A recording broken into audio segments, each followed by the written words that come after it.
आपल्याला या कार्यक्रमाचे सगळे व्हिडिओ मिळणार आहे। आपला यूट्यूब चॅनल आहे V D Patil English course, यावर तुम्हाला सगळे व्हिडिओ मिळतील। धडाकेबाज परफॉर्मन्स, इस परफॉर्मेंस ने तो गोविंदा की याद दिला दी। ती जन्माला येते लेक म्हणून, ती जन्माला येते लेक म्हणून, पत्नी होते साथ देणारी म्हणून, आणि तरीही स्वतःची ओळख शोधत राहते। हीच आहे स्त्रीची खरी कहाणी।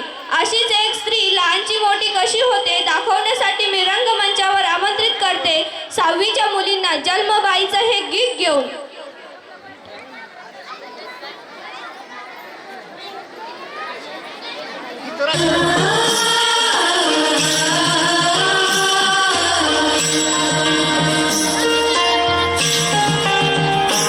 जन्मबाईचा बाईचा खूप घाईचा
बहीण आहे, ती मुलगी आहे, ती एक अर्धांगिनी आहे, ती एक शक्ती आहे. सृष्टी निर्मात्याचाही जिच्यावर विशेष आशीर्वाद आहे. जिथे महादेवानेही अर्धनारीश्वराच्या रूपात तिचे अस्तित्व दाखविले आहे, जिथे विठुरायालाही रुक्मिणीशिवाय संसार पेलता आला नाही, मग त्या स्त्रीशिवाय हे जग, हा संसार, ही सृष्टी चालेल का?